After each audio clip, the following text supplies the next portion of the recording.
I have made a mistake. Forgot to put the magnet back on.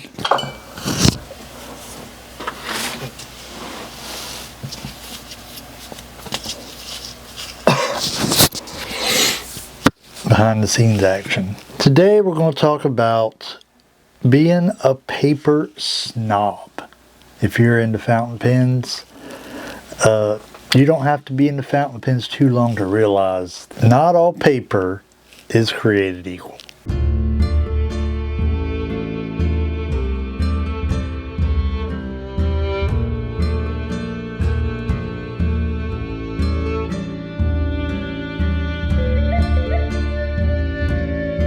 Welcome back to Stormin Norman Says. I'm Stormin Norman. Must mean I have something to say. We're going to talk about fountain pen paper today. I got some things to show you that came in the mail today. I was hoping my Sterling ink planner would come today because my Paper Republic pen came today, and I was like, we're going to do like a unboxing first impressions type video, but the planner didn't come, so I might show y'all the pen. Maybe we'll talk about it a little bit later, but I kind of wanted to do like a both of them in one video kind of thing. But let me get some pens. I guess I got one right here. That's one right here. So what was it, 2022 when I bought my first fountain pen? I'm pretty sure I had one when I was young. Not sure, late teens, early 20s, something like that. I've told y'all that story before, but I didn't know nothing about them. I just thought it was a cool looking pen. I didn't know how to take care of it or anything like that. I don't know what happened to it. That was like 30 years ago. But if you've got a fountain pen, and you're watching this channel, so I assume that you partake in fountain pen YouTube content on a regular basis, maybe, then you know people talk about paper because of the type of ink that gets used, not just the ink, but also the nib as well. Because of those factors in a fountain pen, it matters what kind of paper you use. And there's a lot of I mentioned, I think his name's Derek over there at DWRD Net. It's like all one word. Weird name for a channel. But he does a lot of videos on paper. And there's a lot of Japanese paper out there that people like to use for their fountain pens. And like Brad Dowdy likes to say on the Pen Addict podcast, those papers were not created for fountain pens. They were created for other purposes. It just so happens that we like to use them with fountain pens. So a lot of times those papers will go away because the market they were made for kind of dries up or moves on. And they discontinued this paper because they're not really concerned about fountain pen people because there ain't too many of us. But there are also some companies who make paper that's good, and they make it for fountain pens. And I mean, that rabbit hole is deep. Like, you can go way down that rabbit hole, spend buku amounts of money on paper, notebooks made out of special paper, so on and so forth. But today we're going to talk about my experience with some paper that is good for fountain pens and some paper that is not so good for fountain pens, and some paper that you wouldn't think is good for fountain pens, but it works just fine because people take that paper snobbery to a higher level. But the thing is, you use what works for you. If you can afford to buy that expensive paper that just feels just right when you're writing on it, then by all means go for it. So we're going to talk about first some I don't have up here because I feel like they go without saying, like the Leuchtturm 1917 is great for fountain pens. I've never heard anybody say otherwise. Everybody that uses it that is a fountain pen person says, I prefer this notebook over moleskin when it comes to fountain pens. The Midori MD that I have over here, I didn't get that out because it goes without saying that that is good paper for fountain pens. Most people know this. This is the only thing I have that is from Endless and has their Regalia paper in it. This is a planner I bought in 2023 and ended up not using it because I was at the end of 2022. It occurred to me that one of the what's the word for it? One of the things in my life that needed to be addressed was my lack of planning. Like, things didn't get done, or they got done at the last minute because I'm like, oh, I forgot to do that, I need to get it done, and I'd knock it out. But I didn't like, there's a lot of things in regards to planners that I didn't like. That's a video for another day, and I had to come up with my own way. But I ordered this because I heard someone talking about, because it was at the time when I was just starting to get into fountain pens, and I heard people talking about how good the Regalia paper is and Endless products, and it's their own, as far as I know, it's their own proprietary paper. So I got this planner from them because I'm like, that would be great with my fountain pen. And it was, except the planner part, because this is like big. Like, it's A5, but look how thick it is. And I quickly didn't like using it because I needed a planner that I could tote around with me. And this is like, dude, I ain't toting this around. This is like a book. But I use the same method that I still use for the most part, except I use boxes and just X them out and stuff like that. But it got me started into planning my time out, planning my day out.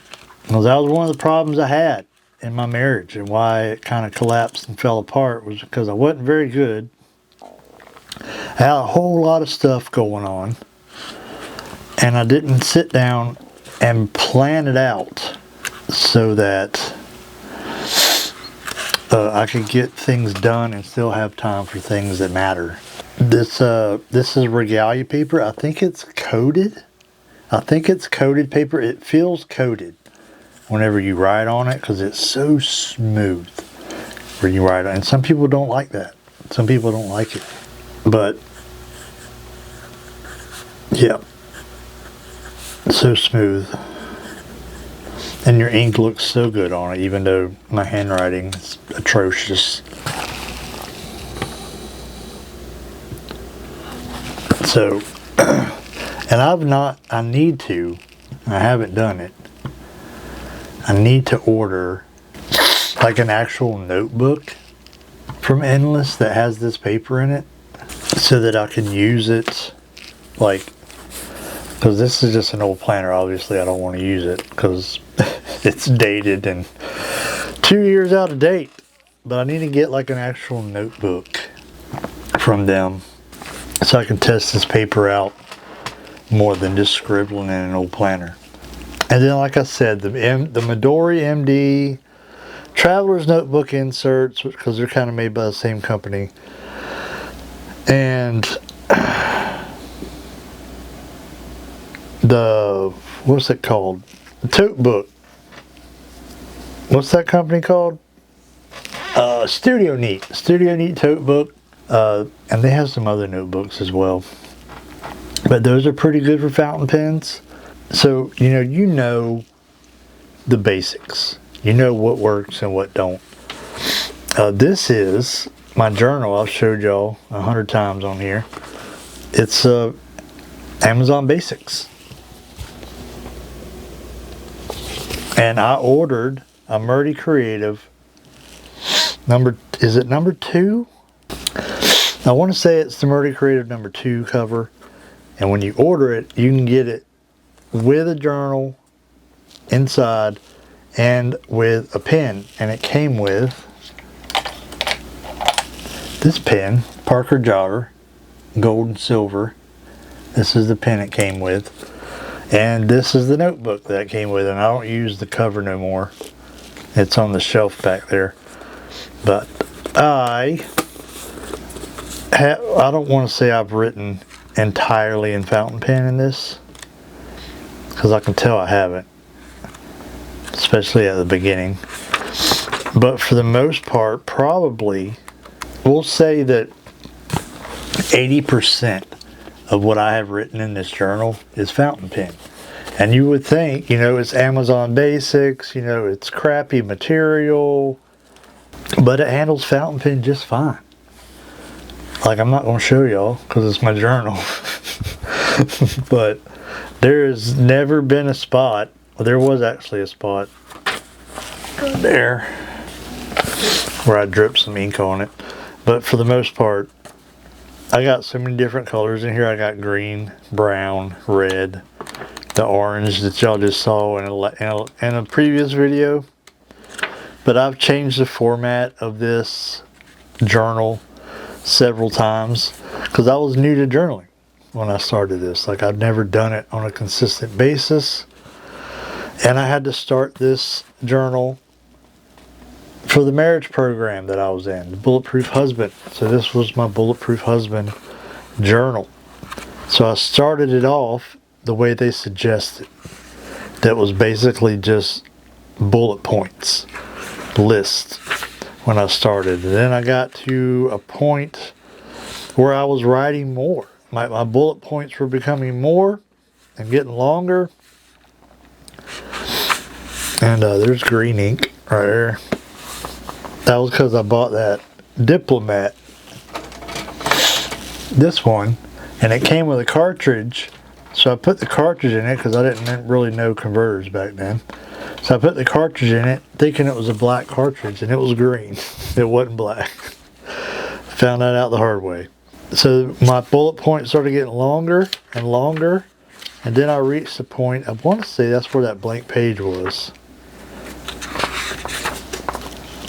Let me see if I can find the spot. There it is.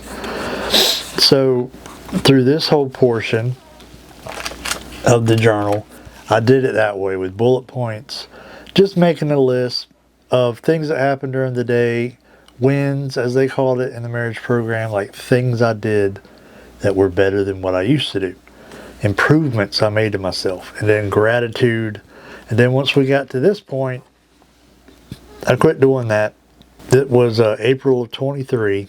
I quit doing that, and I just started journaling like any of you would. Write the date, start writing. I digress.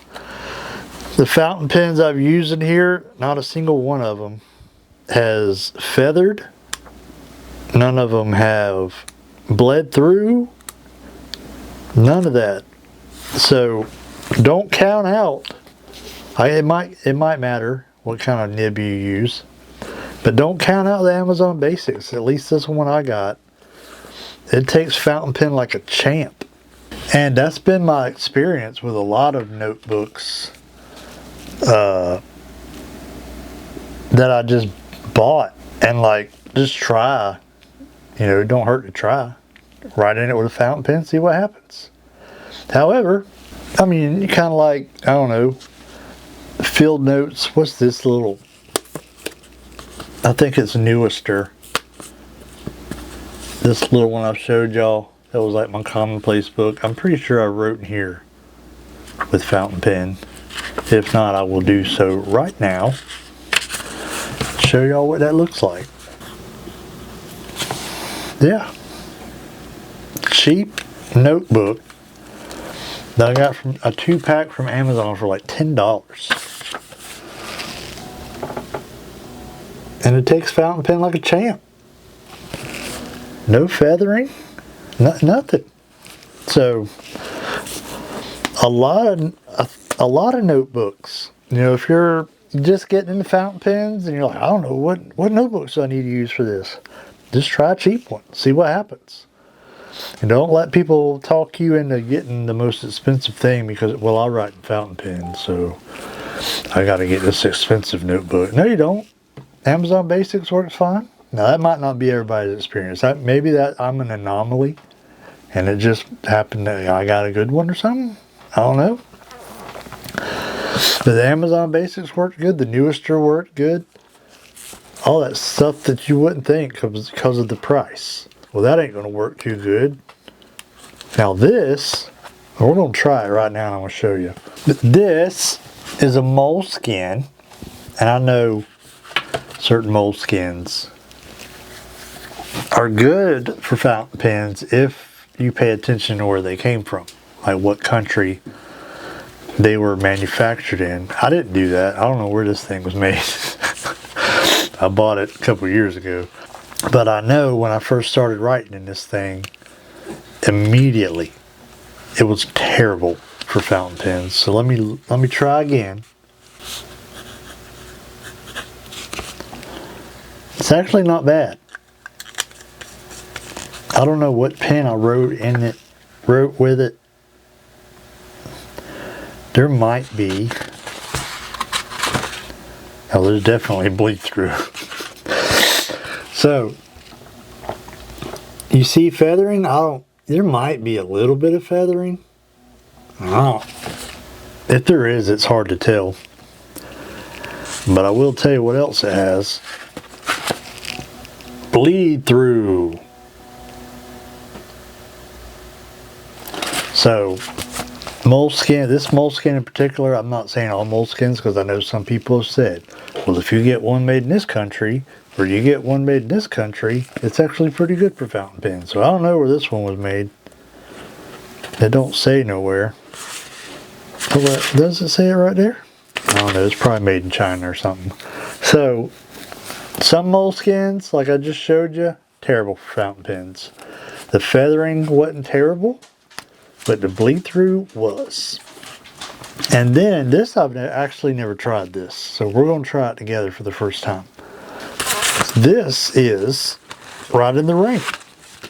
This is a Ride in the Rain, all weather, spiral bound. I've never written in this with fountain pen, but I'm told it's not good for them. I wish there was a date in here so I could remember. This has got to be like 2016, 2017 when I was using this. There's a couple sermons in here I preached that I'm pretty sure I preached in 2016. Anyway, let's try out fountain pen in it. I don't know what's going to happen. I've been told that it's not good for fountain pens because of the coating that's on the paper that makes it weather resistant.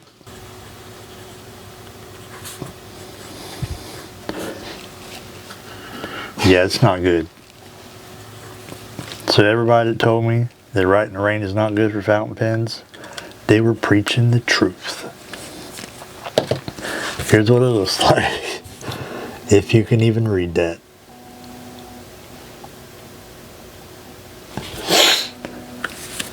So because of the way the paper is coated with whatever it is they coat it with to make it waterproof, it don't take fountain pen ink very well. So, no Ride in the Rain, no moleskin, depending on what country it came from. There's other videos. I want to say Seaweed Kisses. I believe she has some videos about which countries manufacture moleskins with actual good paper in them. I don't remember what those countries are, but I'm pretty sure she has a video like that. So, go check her channel out. If you want to learn more about that, she has a video on it somewhere. But moral of the story, you can watch these people buy reams of paper from Japan and have them shipped over here to write on with fountain. And I'm sure that paper is fantastic. Listen, don't get me wrong. If you want to give me some of that paper, I'll take it.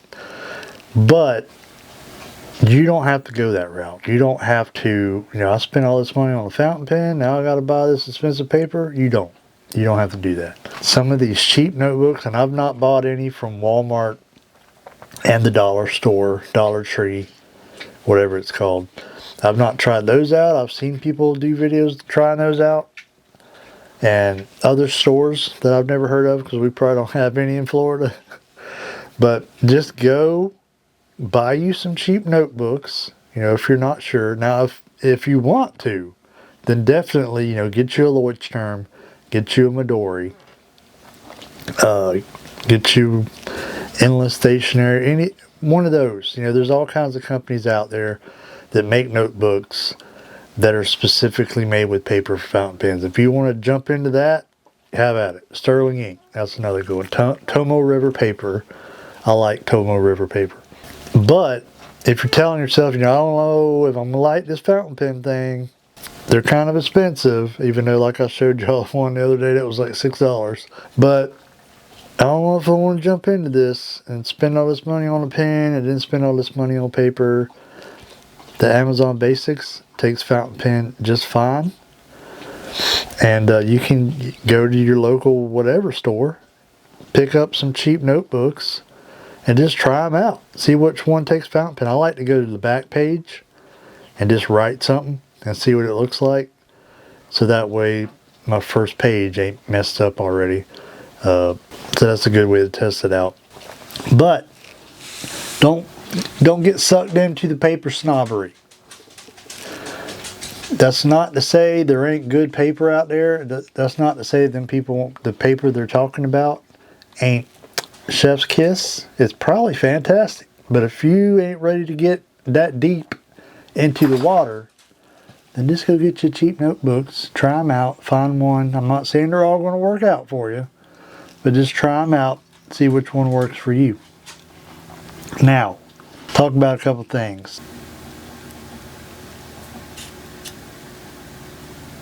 This is the Paper Republic pen that came in today. Come in a little cardboard box. Slides. No instructions in it, I don't think. And I'm not 100% sure how to get, I guess the tip, oh, okay, the tip screws off. Okay, I thought it was like my other one where I was going to have to take that out. But we're not going to look at that today. We're going to take this apart when we do the review video. And I look at it then, but man, take a look at that. What is it that stands out? I'll tell you what stands out for me. I was looking at it a minute ago. There's no branding, except right there. On the clicker mechanism is the Paper Republic logo. Whatever it is, not sure. The needle tip, pressurized ink, which I told y'all I don't really like, but I wrote with it a little bit ago on something.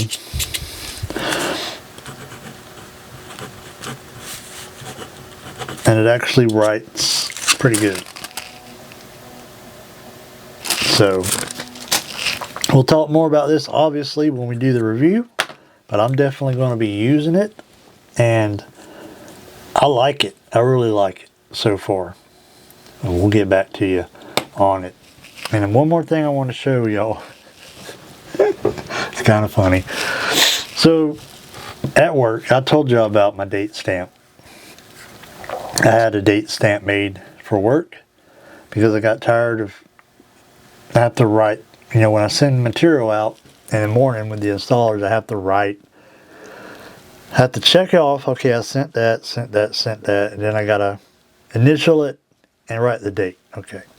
Well, I got tired of sitting there on the forklift like, what's the day? So I just bought a date stamp and I took it to work.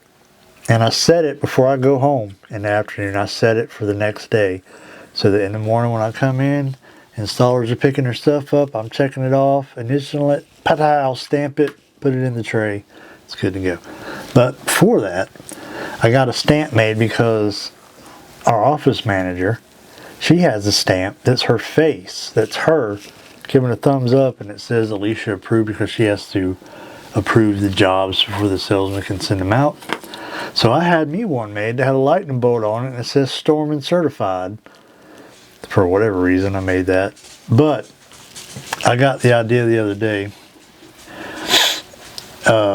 When we get stuff in at the warehouse, I don't love all of it. I I'm not excited to unload everything that comes in. And also, sometimes picking tickets tick me off. The other day, rambling portion of this video, the other day, I was sending out a job. It had a carpet cut on it, and I'd cut it the day before. But when the installer showed up to pick it up, I realized there's actually 2 cuts on it.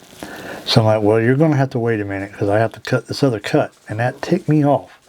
Hate it when they do that. Hate it when they bury things in the ticket and I just don't immediately see them. And then we get baseboard in. I hate baseboard. It's 16 feet long. It doesn't fit in the door with the forklift because the door is only 12 feet long. And I hate baseboard. I hate storing it. It's a pain in the butt. So I got this. So next time we get a baseboard in or any other material that ticks me off, or something on the picking ticket that I don't like, I got this stamp.